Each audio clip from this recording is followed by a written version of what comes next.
Las zorras tienen cuevas para dormir, las aves de los cielos. Dios los bendiga. Qué hermoso estar aquí nuevamente con el estudio de la palabra del Señor. Saludos a todos y muchas bendiciones. Gracias a todos los que estuvieron orando para este tiempo que el Señor nos permitió de este viaje evangelístico, y a Dios damos todo el honor y toda la gloria. En la carta a los romanos vamos a continuar y vamos a leer en el capítulo 15 el verso 7 al 13, que es el que nos corresponde en el día de hoy en este estudio. Y vamos a leer el verso 7, dice: por tanto, recibíos los unos a los otros, como también Cristo nos recibió, para gloria de Dios. Verso 8 dice: pues os digo que Cristo Jesús vino a ser siervo de la circuncisión, para mostrar la verdad de Dios, para confirmar las promesas hechas a los padres. Y el verso 9 dice: para que los gentiles glorifiquen a Dios por su misericordia. Hasta ahí lo vamos a leer y después vamos a ver las pruebas del verso 9 que presenta el apóstol Pablo, pero vamos a iniciarnos en el verso 7. Como introducción, Pablo hace el último llamamiento para que toda la iglesia del Señor Jesucristo, hace el último llamamiento para la iglesia. Y este llamado es que todos, de común acuerdo y en unión, tanto los débiles como los fuertes, estén en la fe y se vean como partes del mismo cuerpo de Cristo. Eso es el último llamado que el apóstol Pablo nos hace en este verso, por la razón de que ha estado tratando ya por varios capítulos sobre los débiles y sobre los fuertes y la responsabilidad tanto de uno como del otro. Así que como aquí va a concluir ya este tema y nos lo va a afianzar, a remachar bien bonito. Para que tanto, dice, como judíos y gentiles vivamos en perfecta comunión. En tiempos del apóstol Pablo, la iglesia cristiana, amados en Cristo, estaba compuesta por judíos. El Señor había escogido 12 apóstoles y los 12 eran judíos. En el aposento alto, allí en Hechos capítulo 2, la presencia del Espíritu Santo, la llenura del Espíritu Santo, la promesa del Padre, como también se le llama, descendió sobre 120 personas que esperaban esa divina promesa, pero todos ellos eran judíos. Vamos a ver esto en Hechos, en el capítulo 2. Vaya conmigo, al libro de los Hechos, capítulo 2, y vamos a confirmar esto que estamos hablando. Y dice la Escritura en el verso 5, dice: moraban entonces en Jerusalén judíos, varones piadosos de todas las naciones bajo el cielo. Y en el verso 22 dice: varones israelitas, oíd estas palabras. Jesús Nazareno, varón aprobado por Dios entre vosotros, con las maravillas, prodigios y señales que Dios hizo entre vosotros por medio de él, como vosotros mismos sabéis. Pero vea a quién se está dirigiendo: varones israelitas. ¿Cuándo sucede este primer discurso del apóstol Pedro, que se dirige a ellos diciéndoles varones israelitas?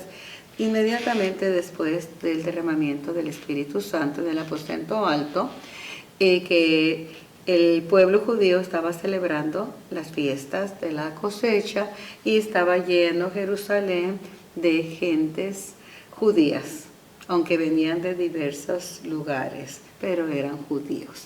Entonces esas gentes, cuando escucharon el estruendo, cuando escucharon el sonido del viento recio, cuando escucharon el alboroto de que todos comenzaron a hablar en otras lenguas, fueron corriendo donde estaba el aposento alto y ahí comienza el apóstol Pedro a predicar su primer discurso y comienza diciendo varones israelitas.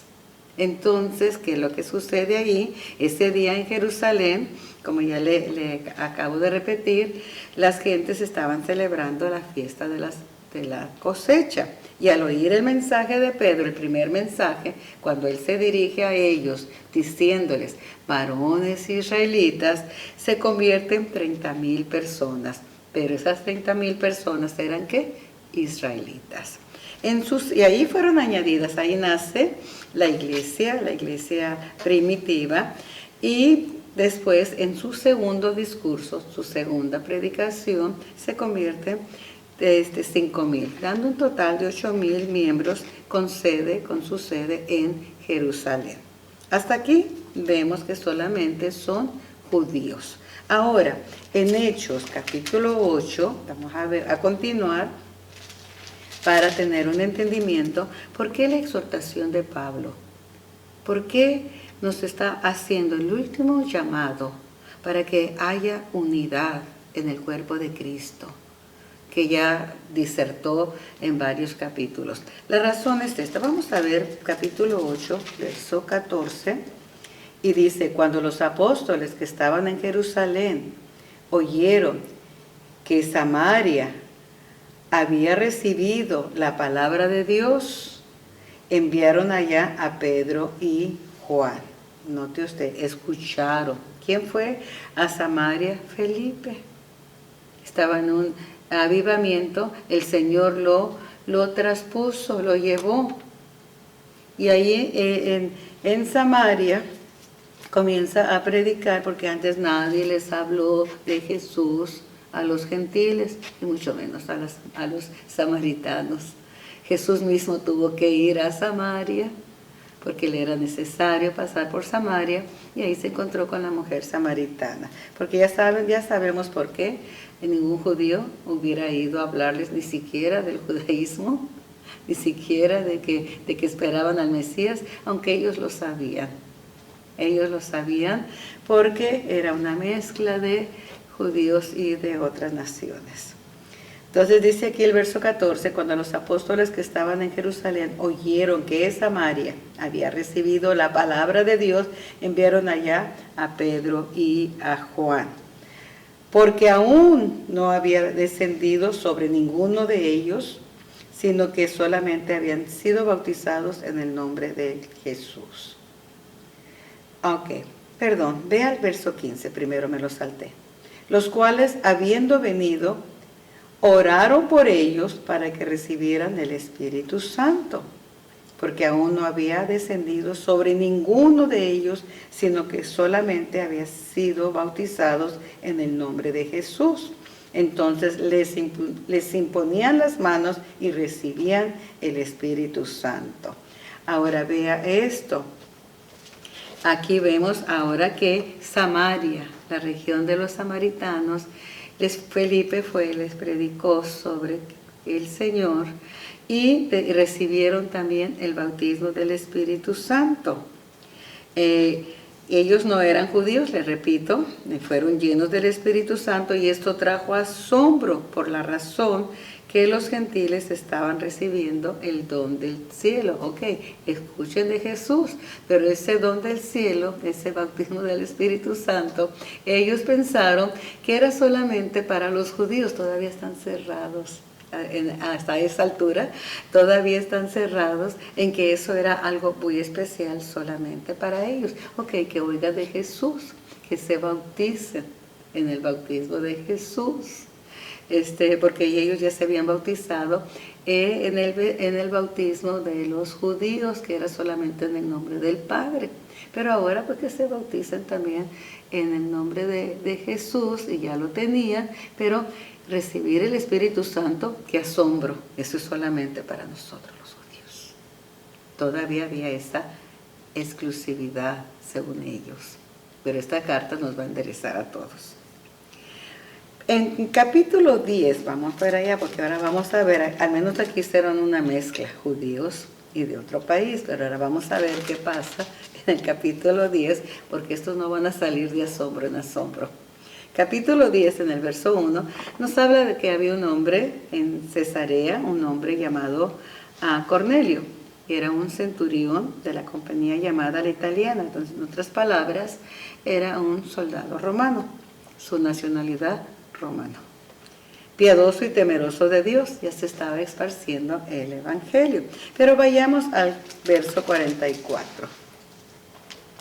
En el 44 dice: de este dan testimonio todos los profetas, que todos los que en él creyeron recibirán perdón de pecados por su nombre.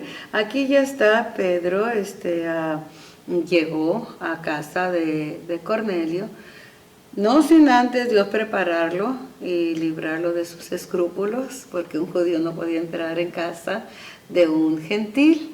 Entonces Dios le presenta una visión, Pedro entiende y va a casa de Cornelio con otros hombres.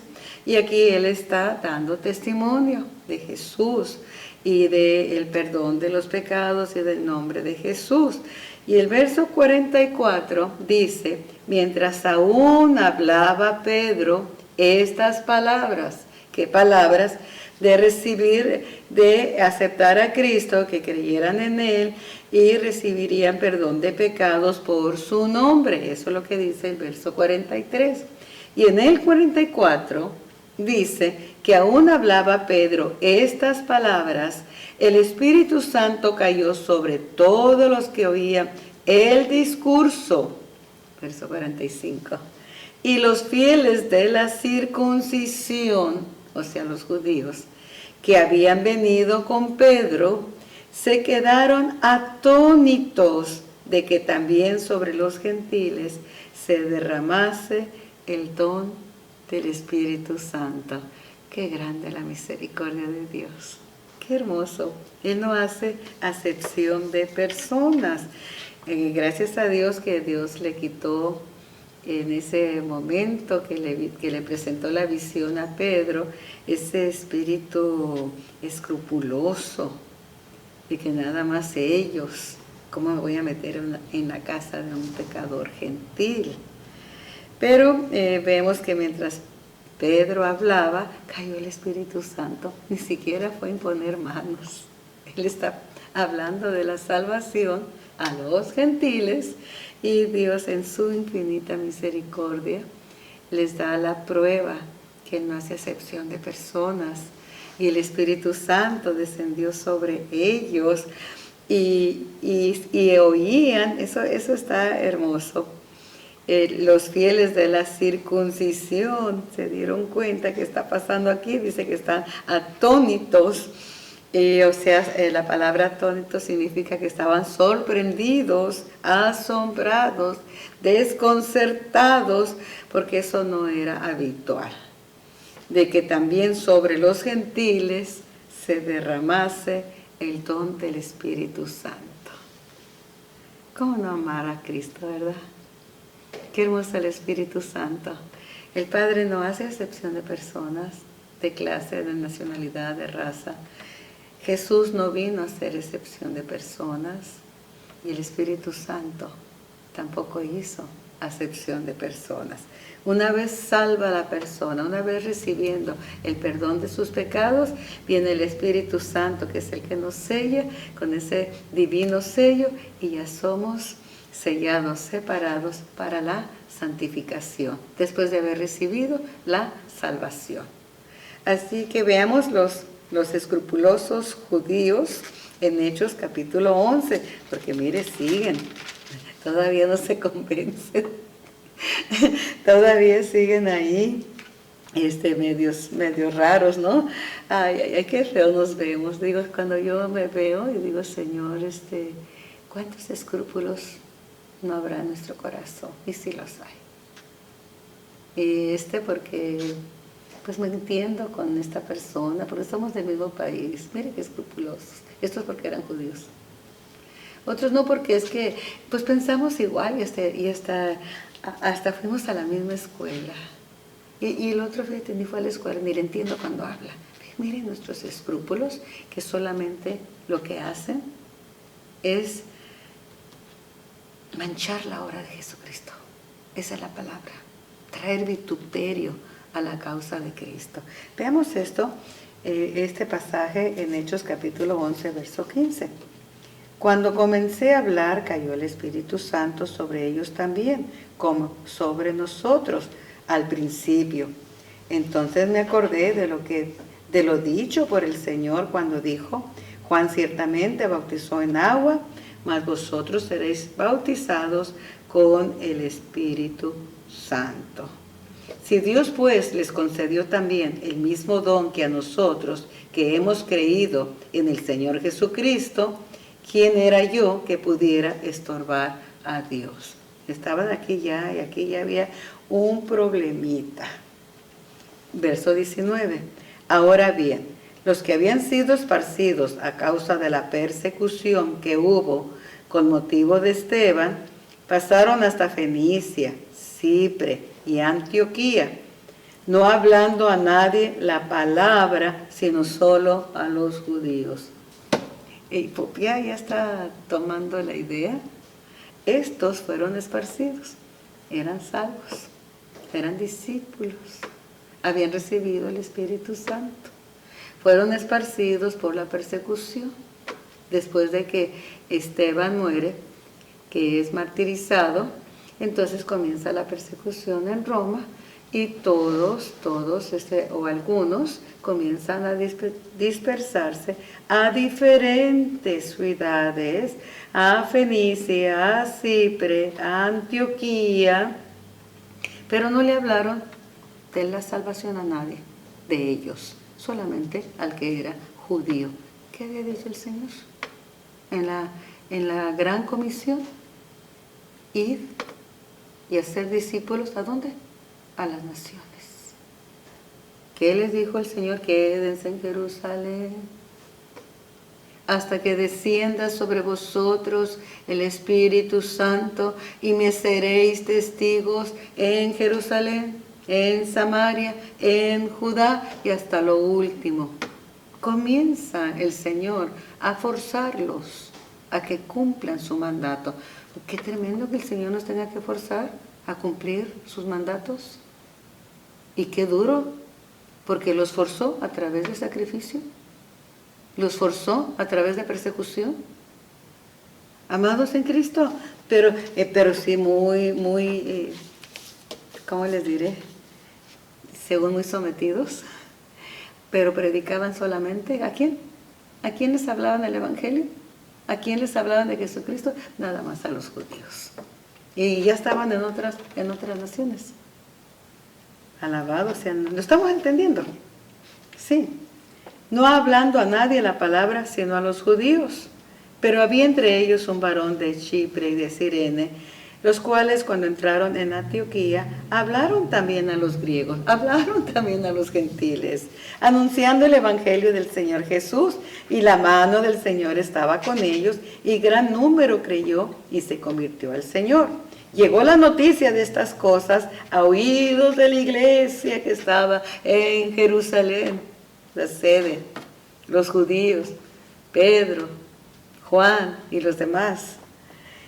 Y enviaron a Bernabé que fuese hasta Antioquía a ver qué está pasando y qué desorden está pasando. Cuando llegó y vio la gracia de Dios, se regocijó. Gloria a Dios, que alguien se regocija. Dice, y exhortó a todos a que con propósito de corazón permaneciesen fieles al Señor. Verso 26. Y se congregaron ahí todo un año con la iglesia. Después los discipularon. Y enseñaron a mucha gente. Y a los discípulos se les llamó cristianos por primera vez en Antioquía. ¿Se da cuenta cómo los escrúpulos, nuestra falta de obediencia, el creer que yo solamente soy digno de ese don, impide, paraliza el fluir del Espíritu Santo? Pero gloria a Dios por este hombre que fue y los predicó. Y luego, pues ya sabe que los chismes corren más rápido que el Evangelio. Fueron a decirle a la sede, a Jerusalén, que algo estaba pasando por allá. Y ahí van, cómo no, más rápido que prisa, a ver qué está pasando. Y allí se maravilló. Un varón justo, un varón piadoso, que no mandaron a algún apóstol ahí escrupuloso. ¿Sabe que Pedro era escrupuloso? Sí, con los judíos era bien nice. Y luego cuando iba, cuando estaba con los gentiles, él también compartía. Pero cuando estaba con los judíos, yo ignoraba a los gentiles. Tenía doble cara, doble personalidad. ¿Cómo impide eso? Gloria a Dios que vino Bernabé. Y después también fueron a buscar a Tarso para buscar a Saulo. Y hallándole le trajo a Antioquía y se congregaron. Ya estaba Bernabé y estaba Pablo instruyéndolos. Y ahí por primera vez, mire amados en Cristo, por primera vez, ahí se les llamó a todos esos discípulos cristianos. Y hasta el día de hoy, los discípulos de Cristo, los verdaderos discípulos de Cristo, para no manchar la obra del Señor, se les llama cristianos. Gloria al nombre de Jesús, es hermoso. Yo me regocijaba esta mañana estudiando, preparando este mensaje en el nombre del Señor. Me regocijaba de lo que hace el Señor con gentes que no son escrupulosas y que no hacen acepción de personas. Qué hermoso lo que pasó en Antioquía, un tremendo avivamiento para la gloria del Señor. Y ahí se les llamó, como dijimos, por primera vez, cristianos. Lo que se está tratando aquí, en este capítulo 15, es que no debe de haber diferencias, porque no hay más que un Cristo. No hay muchos, hay un solo Cristo. Y el lazo de unión es la común lealtad. Eso nos une con Cristo. Si no hay lealtad, y lo que nos une es Cristo, ¿para qué le vamos tirando, verdad? La obra de Cristo fue para judíos y fue para los gentiles. Fue para hombre, fue para el varón, fue para la varona, fue para cualquier raza, cualquier color, cualquier nación. Entonces tengamos esto en cuenta. Ahora, entonces Jesús, ¿por qué nació judío? Es que esto es él, si no hubiera nacido en otra raza, hubiera sido mexicano. No, diría el salvadoreño. No, tenía que haber sido salvadoreño. El guatemalteco diría, no, el de África. No, tenía que ser negrito, tenía que ser africano. Amados en Cristo, vean porque así pensamos. Veamos eso, ¿ok? Jesús nació judío por una sola razón. Porque estaba sometido a la ley judía. De antemano. Había una ley ya. Pero esto fue para que se cumplieran todas las promesas que Dios dio a Israel. Dios había escogido a Israel no por ser el mejor, no por ser el más grande, y tampoco por ser el más obediente, porque nunca lo fue, sino porque Dios lo había escogido, porque Dios escoge lo más pequeño. Y para que viniera la salvación a los judíos primeramente, porque Dios estaba comprometido con una promesa hecha a Abraham. Por esa razón. Como Dios cumple sus promesas, y ya le había dado una promesa a Abraham, porque Abraham demostró que amaba más a Dios que aún a su propio hijo, y que esa prueba, yo lo dudo que algún otro la haya pasado, porque lo único que la ha pasado fue nuestro Padre, que dio su único hijo. Pero como el Padre ya estaba comprometido, se comprometió con Abraham, porque vio la semejanza de él al entregar a su hijo. Por esa razón, escogió que primeramente los judíos iban a recibir el plan de salvación, ¿verdad? Y que vendría, a través de ellos vendría la salvación a todo el mundo. Pero ¿qué pasó? Que se creyeron que eran los exclusivos, los únicos que tienen el derecho de ser salvos, los únicos que tenían el derecho de recibir la promesa del Padre, el bautismo del Espíritu Santo. Por eso lo que leímos anteriormente, estaban atónitos, estaban asombrados, no lo podían entender. Esto no, ¿cómo es posible que estos gentiles perros gentiles, como así ellos llaman, perros gentiles, pudieran recibir ese don tan maravilloso. Entonces veamos, amados en Cristo, la razón por qué Jesús nació judío, para cumplir las promesas que Dios había dado ya a Israel, y para que viniera la salvación a los judíos primeramente en base a la fe de su padre Abraham. Pero el Salvador no vino solo a salvar a los judíos, sino a toda la humanidad. Y aquí lo vamos a ver. Para probar esto, Pablo nos presenta, ya regresemos a Romanos, Pablo nos presenta aquí evidencias de que en la mente de Dios no solamente estaba el pueblo judío, sino que estábamos todos nosotros. Qué hermoso nuestro Dios, ¿verdad? Veamos el verso 9. Y para que los gentiles glorifiquen a Dios por su misericordia, como está escrito. ¿Dónde estaba escrito?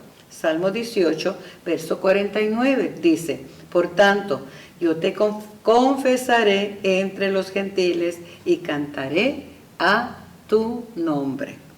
Verso 10, y otra vez dice: alegraos gentiles con su pueblo. ¿Quién era el pueblo?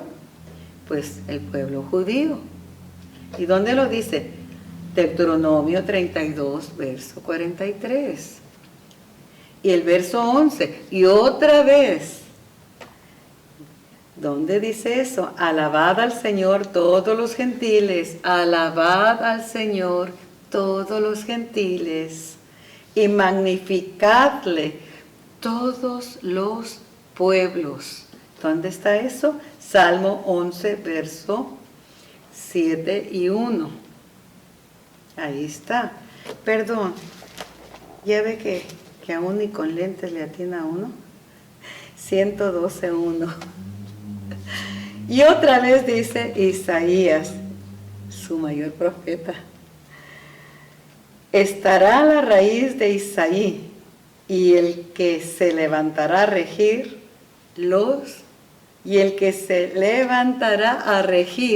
los gentiles esperarán en él.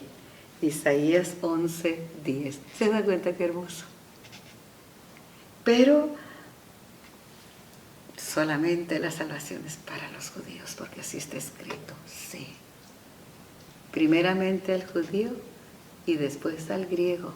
Y de Israel saldrá la salvación a todo el mundo. Y a través de Cristo vino esa salvación para todo el mundo. Creo que con esto está más que claro. Entendamos esto y que quede grabado, hermanos, porque la iglesia debe de recibir a todos de la misma manera que el Señor Jesús lo hizo. Él vino al mundo para salvar a los hombres, punto. Y deben de ser recibidos sin tener en cuenta sus diferencias. Y esto es lo que más afecta, amados, y lo que más impide que la obra del Señor se realice. Nos acercamos más a los que piensan como nosotros, le dije al principio. Los que tienen cosas en común, incluyendo el idioma. Es que yo hablo mejor el inglés y ese también, pues con ella o con él. Se da cuenta, aunque hablen español, aunque hablen chino, si hay un chino, no le van a hablar chino, van a hablar español o inglés. Se da cuenta cómo somos, aunque la otra persona sepa.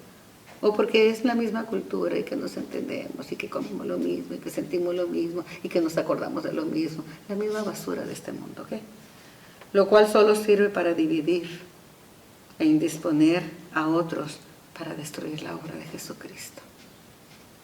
Cristo el Salvador incluyó a ambos pueblos y los aceptó en su seno como miembros de distintas clases sociales, sin discriminación, sin excluir a ninguno, sin limitaciones para el desarrollo personal y colectivo, para que todos quepamos con nuestras diferencias, con nuestras habilidades, con nuestro conocimiento y aún con nuestra ignorancia.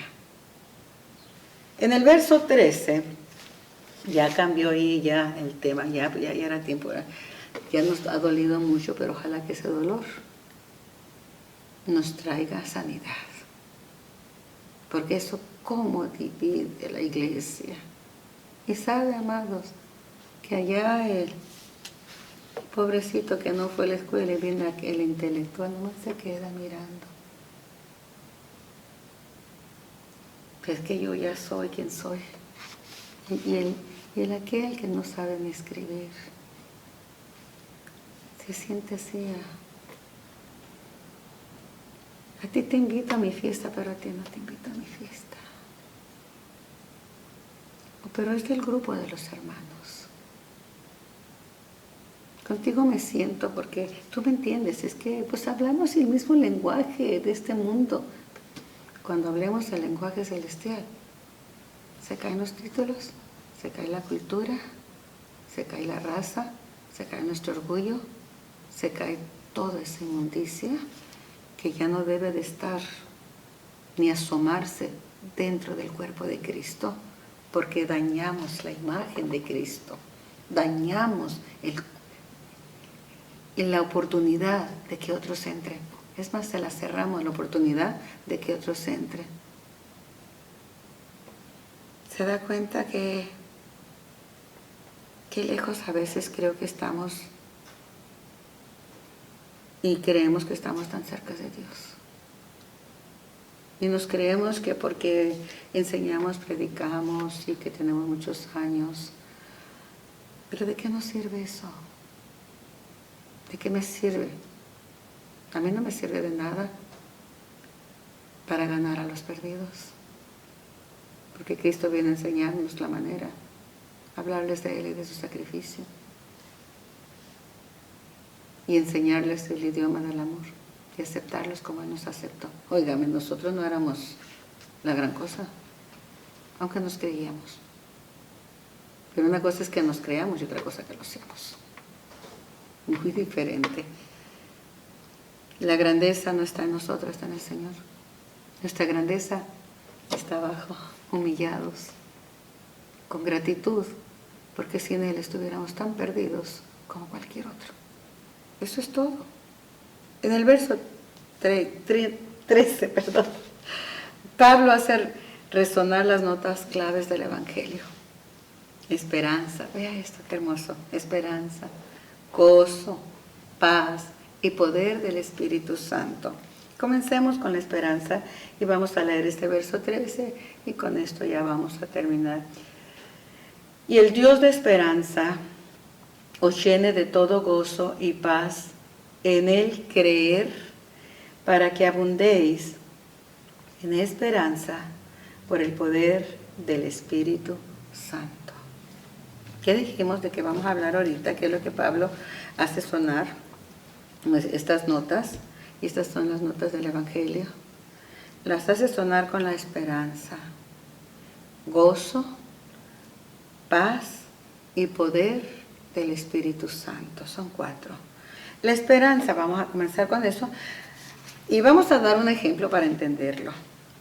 Aquí la iglesia se cuenta de un caso de una iglesia que pasaba por momentos difíciles. Se convocó a una reunión. El presidente de la organización o el pastor de la iglesia abrió con una oración diciendo: Todopoderoso, así bien elocuente, Todopoderoso y eterno Dios, cuya gracia es suficiente para todas las necesidades, etcétera, etcétera, etcétera. Estoy hablando con tono elocuente porque este es el ejemplo que encontré en el libro de Barclay, que es muy elocuente.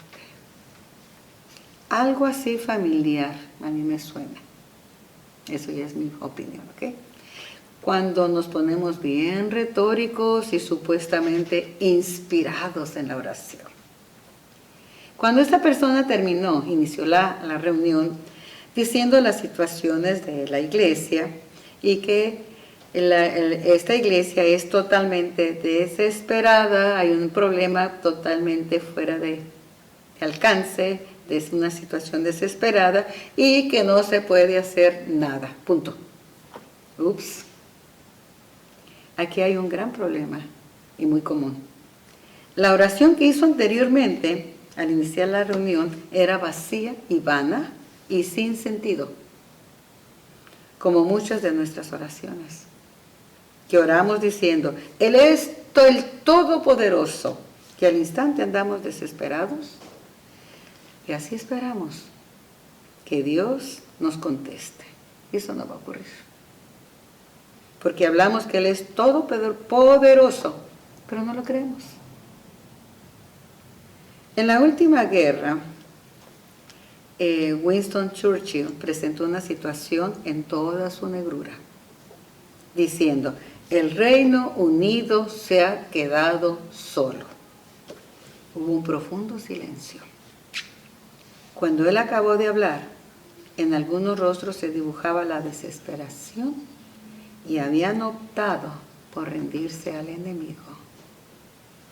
El señor Churchill recorrió con su mirada a todo su ejército y les dijo, caballeros, esta situación la encuentro inspiradora. ¿Saben, hermanos, leer la historia? Ellos ganaron milagrosamente la batalla, cuando no había esperanza de que ellos ganaran esa batalla. Dios intervino de una manera milagrosa. No hay situación desesperada, sino solo hay personas desesperadas, sin fe y sin esperanza. Esa es una realidad. Existe algo en la esperanza cristiana que puede apagar todo pronóstico negativo. Y esto es la convicción ¿y sabe cuál es? Es la convicción de que Cristo está vivo. Si tenemos esa convicción que Cristo está vivo, tenemos esperanza. No servimos a un Dios muerto, servimos a un Dios que vive y vivimos en esa esperanza y en ese poder de la resurrección de Cristo. Nadie está sin esperanza mientras exista la gracia del Señor Jesucristo. No hay situación desesperada, amados, en Cristo, mientras existe ese poder. Segundo, está el gozo. El placer y el gozo son diferentes, a más no poder, es completamente diferente. Podemos tener un momento de placer, pero eso es efímero, eso es pasajero. Algunos filósofos decían que el placer es el mal absoluto. Otro filósofo dijo que prefería estar loco a estar contento. Nosotros preferimos más estar contentos. Su argumento era que el placer solo era una pausa. Satisface la ansiedad y se produce una pausa en el dolor. Lo que enseña que el placer es temporal. Pero el gozo cristiano no depende de nada que está fuera de nosotros. El placer temporal nos hará olvidar un instante el dolor. Pero el dolor después que pasa el placer se aumentará. El gozo mana de que nada nos podrá separar del amor de Cristo. De ahí mana ese gozo. No de un momento de placer, no de que, es que tantas pruebas en la iglesia, tanta cosa, yo estoy cansado, entonces me voy a ir ahorita a ver con qué me distraigo para tener placer, sentirme bien. Nada, el gozo mana, nada me podrá separar del amor de Cristo. Romanos 8, y eso ya lo vimos. Ojalá que lo hayamos puesto por obra. 8, verso 35. ¿Quién nos separará del amor de Cristo? ¿Tribulación? ¿O angustia? ¿O persecución? ¿O hambre? ¿O desnudez? ¿O peligro? ¿O espada? Como está escrito, por causa de ti somos muertos todo el tiempo. Somos contados como ovejas de matadero. Antes en todas cosas, estas cosas somos más que vencedores por medio de aquel que nos amó, por lo cual estoy seguro de que ni la muerte, ni la vida, ni ángeles, ni principados, ni potestades, ni lo presente, ni lo porvenir, ni lo alto, ni lo profundo, ni ninguna otra cosa creada nos podrá separar del amor de Dios que es en Cristo Jesús, Señor nuestro. Nada podrá separarnos si realmente amamos a Cristo. Y sabemos que Él nos ama también. El tercero, la paz. Todos han buscado la paz, esa paz que es imperdurable, deseando la serenidad, que nada nos pueda inquietar, ni los golpes, ni lo adverso, ni nada que perturbe nuestros sentidos y nuestras emociones. Hoy se dice que la paz es un paraíso perdido, pero hay dos cosas que la hacen posible. Número 1, vamos a ver sobre la tensión interior.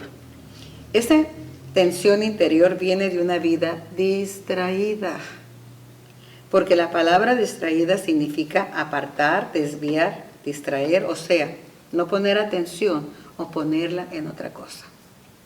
Nuestra naturaleza humana está dispersa y enemistada, recuerde esto. Y mientras hay en nosotros una guerra civil, porque la guerra es interior, no es que es el otro, no, la guerra está dentro, ¿ok?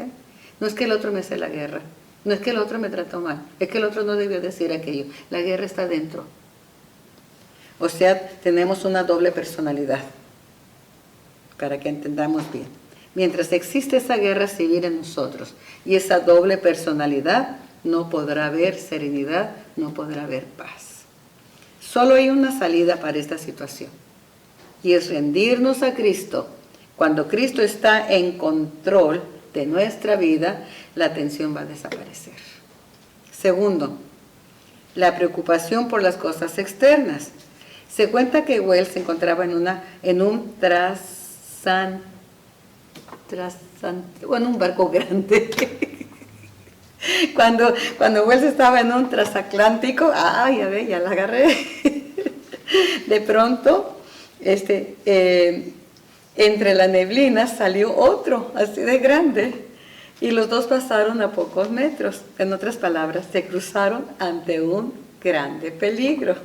Es difícil no preocuparse por la naturaleza, por nuestra naturaleza, perdón. Por naturaleza nos preocupamos por todo. Yo soy muy preocupona, ayúdenme, mejoren por mí, ¿ok? Miramos con sospecha y temor de algo malo, que algo malo nos pueda acontecer.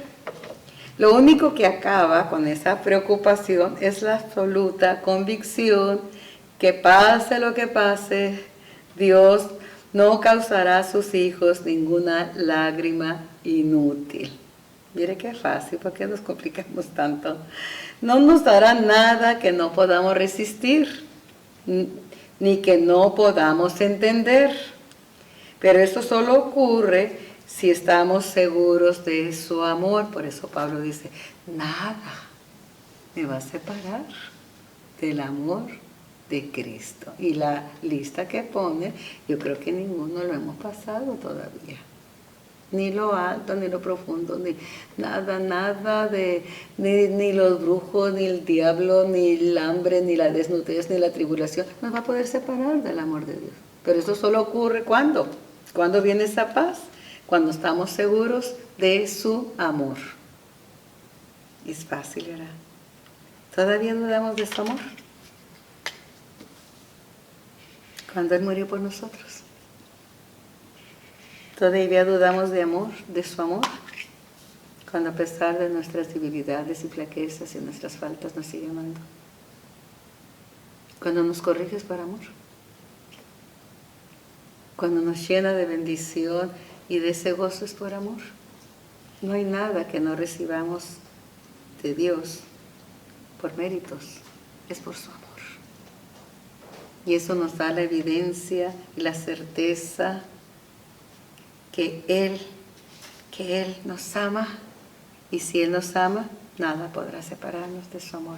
Y lo que Él permita no debe de quitarnos la paz, sino que nos gocemos en que Él sabe el porqué. Entonces, si podemos aceptar con serenidad todas las cosas, aunque hiera nuestro corazón o perturbe nuestra mente o altere nuestra intranquilidad o condición física o moral, lo vamos a aceptar con gozo. Cuarto, el poder. Esta es nuestra suprema necesidad. No es que no sepamos lo que está bien, sí sabemos. Lo difícil es hacerlo. El problema es salir al paso de las cosas y conquistarla y hacer que se hagan realidad. Ese es nuestro problema porque nos cuesta salir al paso y conquistarla, lo queremos fácil. Y sí sabemos lo que está bien. Y sí entendemos lo que Dios nos dice. Pero nuestro problema, el problema nuestro es salir al paso y conquistar lo que el Dios espera de nosotros para que se hagan realidad. Solo podemos ser vencedores cuando domina en nuestra vida el poder de Cristo. Entonces Él cubre nuestras debilidades, ya que por nosotros mismos nada podemos hacer. Y separados de Cristo, nada podemos hacer. Pero con Dios todas las cosas son posibles. No hay nada imposible para Dios. Solo Él hace posible lo que para nosotros es imposible. Por lo tanto, llenémonos del poder del Espíritu Santo, porque Él lo va a hacer. No nos hagamos, si sabemos. Y que el Señor nos ha encomendado alguna tarea, si lo sabemos. Aquí lo difícil es hacerlo. Necesitamos ese poder. Necesitamos recordar que no son nuestras fuerzas, que no soy yo, que es el Señor. Leamos este verso 13, que es lo último que hemos tratado. Y el Dios de esperanza, y hablamos de la esperanza, os llene de gozo, y hablamos del gozo, no el gozo temporal, y paz en el creer, para que abundéis en esperanza por el poder del Espíritu Santo.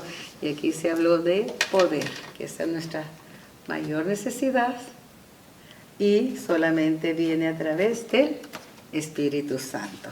Entonces, pues, no nos la demos de que todo lo podemos, sin Él nada podemos hacer. Y no tampoco nos hagamos, es que yo no, los muy humildes, es que esto no, es que no es para mí, es que no nos hagamos. Porque no es el poderoso el que lo va a hacer, hablando humanamente, ni es el débil que lo va a hacer, sino es el poder del Espíritu Santo que lo va a hacer a través de ti y a través de mí. Que Dios te bendiga grandemente.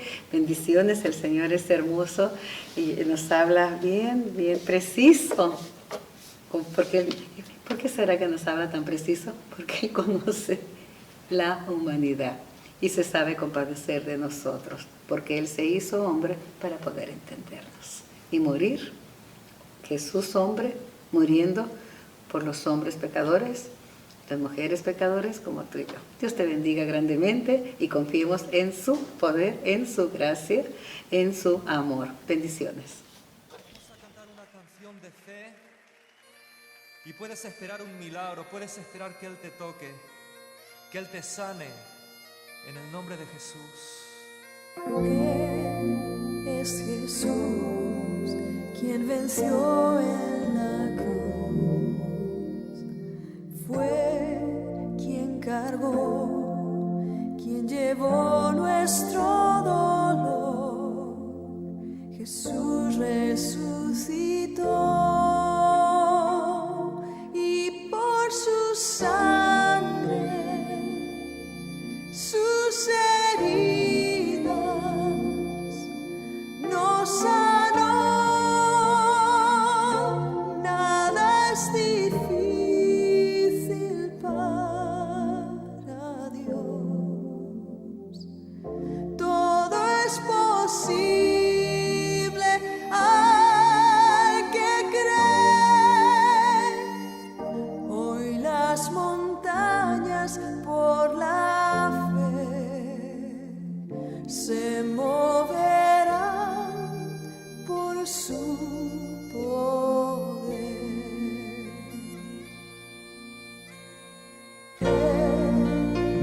Jesús, quien venció en la cruz.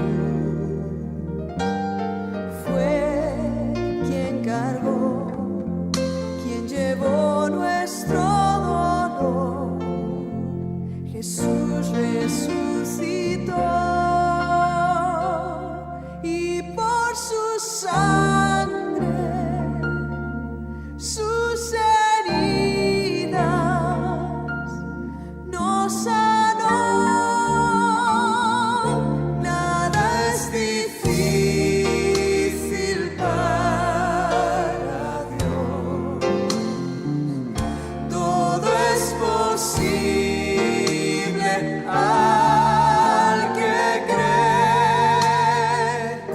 Hoy las montañas por la fe se moverán por su poder. Hoy las montañas por la fe se moverán por su poder. Nada es difícil para Dios, todo es posible al que cree. Hoy las montañas por la fe se moverán por su poder. Nada es difícil para Dios, todo es posible al que cree. Hoy las montañas por la fe se moverán por su poder. Hoy las montañas por la fe se moverán por su